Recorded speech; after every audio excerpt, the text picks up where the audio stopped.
जय हिंद दोस्तों, स्वागत है आप सभी का हमारे यूट्यूब चैनल एमपी एकेडमी में। दोस्तों आज है 10 अप्रैल और आज हम 10 अप्रैल से रिलेटेड जितने भी इम्पोर्टेंट करंट अफेयर्स हैं उन सभी को पढ़ेंगे। दोस्तों आज का हमारा पहला क्वेश्चन है, सीआरपीएफ शौर्य दिवस निम्न में से किस दिन मनाया जाता है। तो दोस्तों ये दिवस मनाया जाता है 9 अप्रैल को। सीआरपीएफ का जो शौर्य दिवस है 9 अप्रैल को मनाया जाता है। सीआरपीएफ के बारे में आप सभी जानते हैं, अर्धसैनिक बल है, सेंट्रल रिजर्व पुलिस फोर्स इसका फुल फॉर्म होता है। और ये इंडियन आर्मी और स्टेट पुलिस इन दोनों के बीच में मध्यस्थता का काम करती है। ठीक है, इसके बारे में थोड़ा सा जान लेते हैं दोस्तों कि हर साल 9 अप्रैल को पूरे भारत में सीआरपीएफ शौर्य दिवस के रूप में मनाया जाता है। 2021 में 56वां सीआरपीएफ शौर्य दिवस मनाया जा रहा है। ये कौन सा है दोस्तों? 56वां है। सीआरपीएफ की एक छोटी टुकड़ी ने 9 अप्रैल 1965 को पाकिस्तान के खिलाफ कच्छ के रण में 34 पाकिस्तानी सैनिकों का सफाया किया था। दोस्तों आप सभी को पता है जो इंडो पाकिस्तान वॉर हुआ था 1965 में हुआ था। और कच्छ के रण ये कहाँ पर है? तो ये गुजरात में है। यहाँ पर 9 अप्रैल 1965 को पाकिस्तान के खिलाफ 34 पाकिस्तानी सैनिकों का सफाया किया था। किसने? सीआरपीएफ के जवानों ने। यह पहली बार था जब पूर्ण रूप से पैदल सेना की टुकड़ी ने पाकिस्तान की सेना के विरुद्ध सफल लड़ाई लड़ी। इस लड़ाई के दौरान सीआरपीएफ के 6 जवानों ने अपनी जान गंवा दी। इन बहादुर सैनिकों को श्रद्धांजलि देने के लिए शौर्य दिवस को हर साल चिन्हित किया जा रहा है। ठीक है दोस्तों, तो इसके महत्व को आपको याद रखना है, आपको सलाम करना है।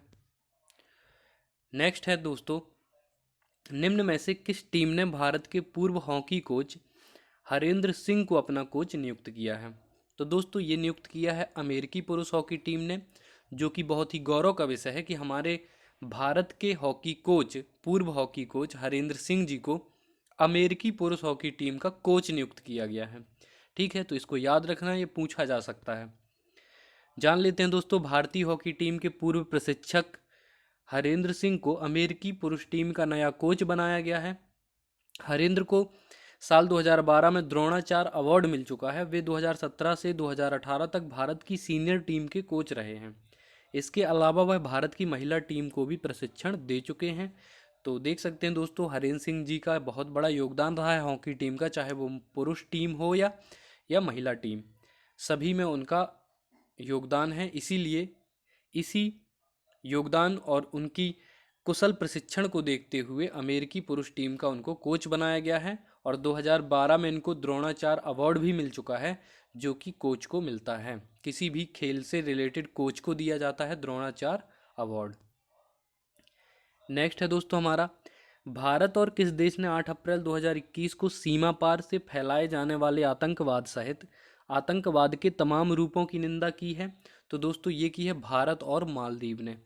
दोस्तों भारत और मालदीव दोनों एशिया की कंट्रीज़ हैं और इन्होंने 8 अप्रैल 2021 को सीमा पर से फैलाए जाने वाले आतंकवाद सहित आतंकवाद के तमाम रूपों की निंदा की है। तो इसको आप याद रखना दोस्तों, पढ़ लेते हैं इसके बारे में भी क्योंकि ये इंटरनेशनल मुद्दा है। भारत और मालदीव ने 8 अप्रैल को सीमा पार आतंकवाद समेत दहशतगर्दी के सभी स्वरूपों की पुरजोर निंदा की और सतत तरीके से इस समस्या से निपटने के लिए अंतर्राष्ट्रीय सहयोग को मजबूत करने की ज़रूरत बताई। दोनों दो देशों ने इस बात की आवश्यकता बताई कि सभी देश तत्काल सतत सत्यापन योग्य कार्रवाई करें ताकि उनके नियंत्रण वाले किसी क्षेत्र का इस्तेमाल दूसरों पर आतंकवादी हमलों के लिए इस्तेमाल नहीं किया जाए। ठीक है दोस्तों, तो ये बहुत ही अच्छी पहल है, बहुत ही अच्छा काम है भारत और मालदीव का। नेक्स्ट है, भारतीय विमानपत्तन प्राधिकरण, जिसको आप एएआई के नाम से जानते हैं, के अध्यक्ष के रूप में किसे नियुक्त किया गया है? तो दोस्तों ये नियुक्त किए गए हैं संजीव कुमार। इनका नाम याद रखना, पूछे जा सकते हैं। एएआई के चेयरमैन चुने गए हैं। ठीक है, भारतीय विमानपत्तन प्राधिकरण एएआई के अध्यक्ष चुने गए हैं संजीव कुमार। इनका नाम याद रखना दोस्तों। फिर अब भारतीय रिजर्व बैंक ने पेमेंट बैंकों के लिए डिपॉजिट लिमिट को 1 लाख रुपए से बढ़ाकर कितना कर दिया है? तो 2 लाख रुपए कर दिया है दोस्तों, इसको याद रख सकते हो आप। सरकार ने किस महाकवि की तपस्थली का मौजूदा नाम महमूदपुर को बदलकर परासौली करने की मंजूरी दे दी है, तो दोस्तों ये सूरदास जी की नगरी है। जो महमूदपुर हुआ करता था, ये कहाँ पर है, तो ये उत्तर प्रदेश में है दोस्तों। ये सूरदास की तपस्थली है, इसलिए इसका नाम परासौली कर दिया गया है। पढ़ लेते हैं इसके बारे में। उत्तर प्रदेश में तो आपने देखा होगा मैक्सिमम अगर मुस्लिम नाम से हैं तो उसको चेंज ही कर दिया है वहाँ की गवर्नमेंट ने। सीएम है कौन, योगी आदित्यनाथ। और अगर गवर्नर की बात करें तो आनंदीबेन पटेल हैं, जो कि मध्य प्रदेश की भी गवर्नर हैं। इनके नाम याद रखना क्योंकि ये चर्चे में रहते हैं दोस्तों। उत्तर प्रदेश में बहुत सारे नाम चेंज हो गए हैं, आप उनकी एक लिस्ट बना करके पढ़ लीजिए, कभी भी कुछ भी एग्ज़ाम में पूछा जा सकता है। ठीक है, तो इसके बारे में जान लेते हैं। उत्तर प्रदेश में मथुरा की गोवर्धन तहसील के निकट स्थित महमूदपुर गांव का नाम अब आधिकारिक तौर पर बदलकर परासौली कर दिया गया है। यह गांव महाकवि सूरदास की कर्मस्थली के रूप में विख्यात है। सूरदास ब्रज रासस्थली विकास समिति परासौली मथुरा पिछले 4 दशक से गांव का नाम बदलने की मांग कर रही थी, जिसको अब एक्सेप्ट कर लिया गया है और चेंज ही कर दिया है। तो दोस्तों याद रखना, जो परासौली है, पुराना महमूदपुर गांव है, वो महाकवि सूरदास की कर्मस्थली है। और सूरदास तो आप सभी को पता है, ये हिंदी के प्रकांड विद्वान हैं। मतलब ऐसा बोला जाता है कि इनकी आंखें नहीं हैं, लेकिन इनका वर्णन इतना सजीव है, इतना सजीव है कि मतलब आप देख के भी उतना अच्छा नहीं लिख सकते हैं जितना उन्होंने बिना देखे लिख दिया गया हो। इसीलिए कभी कभी बोला जाता है कि वो जन्मांध न होकर के बाद में उनकी आंखें चली गई होंगी।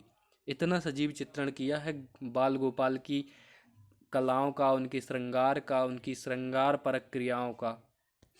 फिर है दोस्तों, जनजातीय स्वास्थ्य सहयोगात्मक अनमाया का शुभारंभ किसने किया तो दोस्तों देख सकते हो आप, जैसे ही स्वास्थ्य आ जाए क्वेश्चन में आपको करंट अफेयर्स में, तो जनजातीय स्वास्थ्य सहयोगात्मक है, इसका नाम क्या है, अनमाया। इंपॉर्टेंट ये है, ठीक है, नाम की अनवाया का शुभारंभ, क्योंकि एग्जाम में क्या पूछा जाएगा आपसे, अनमाया का शुभारंभ किसने किया, तो आपको बताना है स्वास्थ्य मंत्री डॉक्टर हर्षवर्धन ने।